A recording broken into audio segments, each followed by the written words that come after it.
Hello guys, welcome back to my channel Stuti Concept. I hope you guys are doing absolutely fine. So in today's video, we will be learning about basic terms in accounting. ये इसका part 2 है और जो part 1 है उसमें मैंने बताया है कि अकाउंट्स का मीनिंग क्या होता है और कुछ टर्म्स जो अकाउंट से रिलेटेड हैं जिसका लिंक मैं डिस्क्रिप्शन बॉक्स में दे दूंगी। तो आज हम पढ़ेंगे कुछ और अकाउंट्स के टर्म और आज हम पूरे बेसिक टर्म्स इन अकाउंटिंग पूरा कंप्लीट कर देंगे। तो अगर आप क्लास 11th में है, 12th में है, बीबीए, बीकॉम, एमबीए या पीजीडीएम कर रहे हैं तो आप ये वीडियो देख सकते हैं क्योंकि आपको एक सब्जेक्ट तो होगा ही accounts. So guys stay tune till last क्योंकि मैं आपको लास्ट में कुछ वैल्यूएबल इंफॉर्मेशन दूंगी। So let's get started. तो गाइस आज का हमारा पहला टर्म है रेवेन्यू। रेवेन्यू का मतलब क्या होता है? Amount that the business earns by selling it's product और प्रोवाइडिंग सर्विसेज टू कस्टमर्स। ऐसा पैसा जो बिजनेस को मिलता है जब वो कोई प्रोडक्ट सेल करता है या प्रोवाइड करता है कोई सर्विस कस्टमर्स को। फॉर से अगर आपकी कपड़े की शॉप है तो आप कपड़े बेच रहे हो कस्टमर्स को, तो उससे जो पैसा आएगा उसको हम बोलते हैं रेवेन्यू। क्या बोलते हैं? रेवेन्यू। अब नेक्स्ट आता है एक्सपेंस। एक्सपेंस मतलब होता है cost incurred by business in the process of earning revenue. मतलब ऐसे खर्चे जो आप इंकर करते हो जब आप रेवेन्यू को कमाते हो उसके प्रोसेस में। फॉर से अगर आपकी कपड़ों की शॉप है तो उसमें बहुत सारे वर्कर्स होंगे। वर्कर्स को आपको क्या देनी पड़ेगी? सैलरी। तो सैलरी क्या हो गया? आपका एक खर्चा हो गया। वो खर्चा आप क्यों कर रहे हो? क्योंकि आपको रेवेन्यू कमाना है। उसको हम बोलते हैं एक्सपेंस। अब नेक्स्ट आता है प्रॉफिट। प्रॉफिट का मतलब क्या होता है? Excess of revenue of a period over its related expenses during an accounting year. मतलब अगर आपका रेवेन्यू ज्यादा है और खर्चे कम है, मतलब रेवेन्यू जो हो गया आपका ज्यादा है और जो एक्सपेंस है वो कम है एक पर्टिकुलर अकाउंटिंग ईयर में, तो उसको हम बोलेंगे प्रॉफिट। उसको क्या बोलेंगे? प्रॉफिट।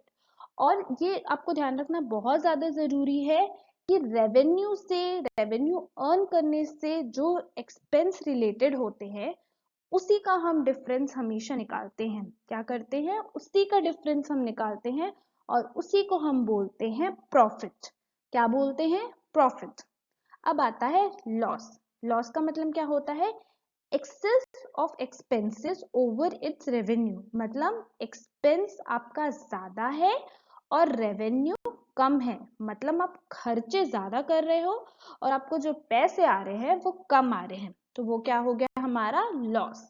क्या हो गया? वो हमारा लॉस। हमारा नेक्स्ट टर्म आता है गेन। गेन का मतलब क्या होता है? Profit that arises from events that are incidental to business such as sale of fixed assets। मतलब ये ऐसा प्रॉफिट है जो आपको बिजनेस में मिलता है बट आप इसको सोचे नहीं रहते हो कि ऐसा प्रॉफिट आएगा। फॉर से sale of fixed assets. Example हम ले लेते हैं मशीनरी का। अगर आपने कोई मशीनरी ली है 40,000 में और आप उसको बेच रहे हो 50,000 में, तो वो आप 10,000 क्या हो गया? 10,000 आपका गेन हो गया। क्या हो गया? गेन हो गया। इसको हम गेन इसलिए बोलते हैं क्योंकि जो आपके जिस नॉर्मल गुड्स में आप डील कर रहे हो उससे ये पैसा नहीं आ रहा है। उसको जो नॉर्मल गुड्स में अगर आप डील करते हो उससे जो पैसा आता है उसको हम बोलते हैं रेवेन्यू। और अगर आप नॉर्मल गुड्स में डील नहीं कर रहे हो और उसके अलावा अगर आपको कोई पैसा आता है तो उसको हम बोलते हैं गेन। क्या बोलते हैं? गेन। नेक्स्ट जो हमारा टर्म है वो होता है डिस्काउंट। डिस्काउंट का मतलब क्या होता है? Deduction in the price of goods sold. It is of two types. ये दो टाइप के होते हैं। एक होता है ट्रेड डिस्काउंट और एक होता है कैश डिस्काउंट। तो पहले हम समझते हैं डिस्काउंट होता क्या है, फिर हम समझेंगे ट्रेड और कैश डिस्काउंट क्या होता है। डिस्काउंट का मतलब होता है कुछ प्राइस में घटाना गुड्स की और उसको बेचना।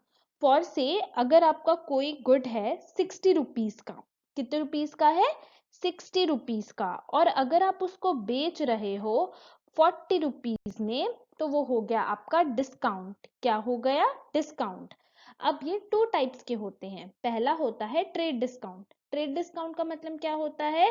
कुछ परसेंटेज आप लिस्ट प्राइस से लेस करते हो at the time of the selling, उसको हम बोलते हैं ट्रेड डिस्काउंट। ट्रेड डिस्काउंट का लिटरल मीनिंग क्या होता है? ट्रेड का क्या मतलब होता है? जब आप कोई गुड्स और सर्विसेज का आदान प्रदान करते हो, मतलब बेचते हो और बेचने के उसमें आपको पैसे मिलते हैं, तो वो आपका क्या हो गया? ट्रेड। अब ट्रेड के दौरान जो आपको डिस्काउंट मिलता है उसको हम बोलते हैं ट्रेड डिस्काउंट। और इसमें ये चीज याद रखना बहुत जरूरी है कि ये होलसेलर देता है रिटेलर को या फिर रिटेलर देता है होलसेलर को। हमेशा ट्रेड डिस्काउंट या तो होलसेलर देगा रिटेलर को या रिटेलर देगा होलसेलर को। कभी भी ट्रेड डिस्काउंट कस्टमर को नहीं मिलता है। हमेशा एक ट्रेड डिस्काउंट जो होता है वो होलसेलर रिटेलर को देता है या रिटेलर जो होता है वो होलसेलर को देता है। ठीक है, किस पे? लिस्ट प्राइस में। फॉर से जैसे मैंने आपको एग्जांपल दिया था 60 रुपीज है लिस्ट प्राइस, और अगर आप ट्रेड डिस्काउंट दे रहे हो, ट्रेड डिस्काउंट करके वो आपका 40 आ जा रहा है, तो वो आपका होगा ट्रेड डिस्काउंट। और ये हमेशा होलसेलर देता है रिटेलर को या रिटेलर देता है होलसेलर को। अब जो हमारा नेक्स्ट टर्म है वो है कैश डिस्काउंट।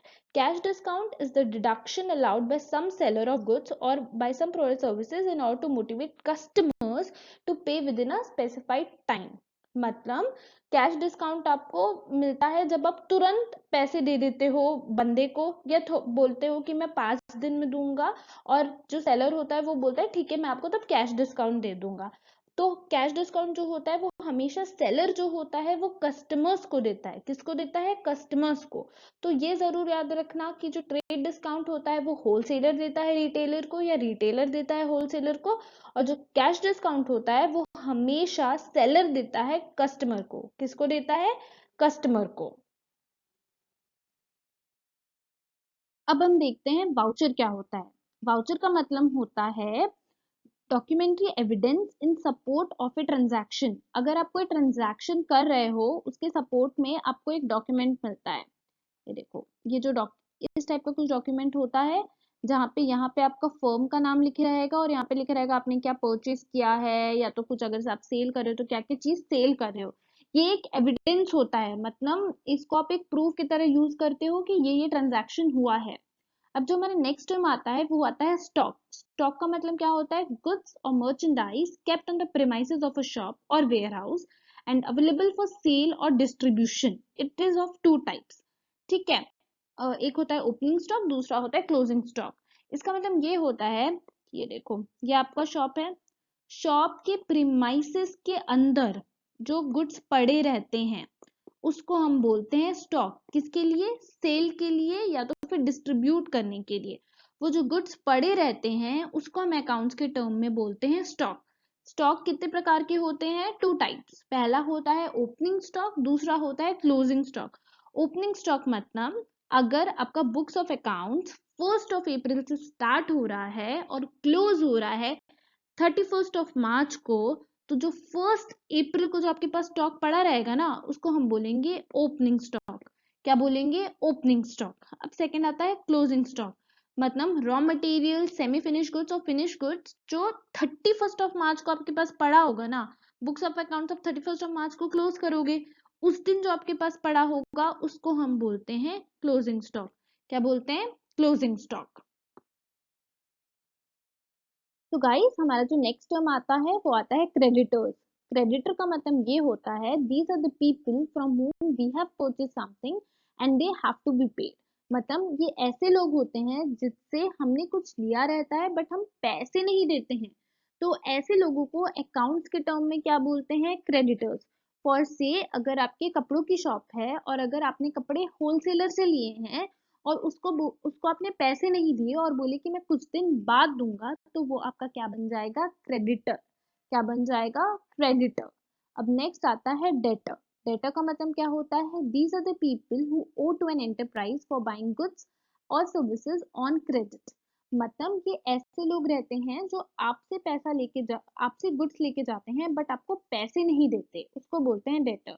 फॉर से अगर कपड़े की शॉप है और कुछ कस्टमर्स आपसे कपड़े लेके गए हैं बट पैसे नहीं दिए हैं, तो वो आपके डेटर बन जाएंगे। अकाउंट्स के टर्म में हम इनको बोलते हैं डेटर। अब बैड डेट्स का मतलब होता है amount that has become irrecoverable. मतलब ये ऐसे पैसे जो आपको कभी नहीं मिलेंगे, उसको हम बोलते हैं बैड डेट्स। फॉर से जो कस्टमर्स आपसे गुड्स लेके गए थे और आपको पैसे नहीं दिए, और वो एंड तक, साल के एंड तक या लाइफ टाइम तक आपको पैसे दे ही नहीं रहे, तो उसको हम बोलते हैं बैड डेट्स। क्या बोलते हैं? Bad debts. जो नेक्स्ट टर्म आता है वो आता है बैलेंस शीट। बैलेंस शीट का मतलब क्या होता है? Statement of the financial position of an enterprise और एन इंडिविजुअल। ये एक ऐसी शीट होती है जो at the end of the year बनती है, जिसमें हम देखते हैं कि हमने कितना प्रॉफिट कमाया या हम क्या कितना लॉस हमको हुआ, उसको हम बोलते हैं बैलेंस शीट। एक ये स्टेटमेंट होता है किसका? फाइनेंशियल पोजीशन का। मतलब हमारे पास कितना पैसा है और कितना पैसा नहीं है, उसके लिए हम एक शीट बनाते हैं, उसको हम बोलते हैं balance sheet. So guys, I hope आपको ये वीडियो जो है वो पसंद आई हो, और हमने जितने भी टर्म्स हैं, बेसिक टर्म्स इन अकाउंटिंग के, वो सारी टर्म्स हमने अच्छे से क्लियर पढ़ लिए हैं। अगर आपको कोई डाउट हो तो प्लीज कमेंट सेक्शन में मुझे जरूर बताइएगा। अगर आपको कोई डाउट हो, प्लस मैं अपने फर्स्ट वीडियो की लिंक डिस्क्रिप्शन बॉक्स में दे दूंगी, मैं टेलीग्राम की भी लिंक दे रही हूँ और अपने इंस्टाग्राम चैनल की भी लिंक दे रही हूँ। प्लीज आप टेलीग्राम लिंक से मेरा टेलीग्राम चैनल ज्वाइन कर लीजिएगा, क्योंकि मैं आपको उसमें कुछ कुछ वैल्यू चीज बताते रहती हूँ कि आपको कैसे पढ़ना है, और कुछ नोट्स भी प्रोवाइड करूंगी, तो आप वो ज्वाइन कर लीजिएगा। Please do like, share and comment to my YouTube channel which is Stuti contact. So be safe, be happy. Thank you so much.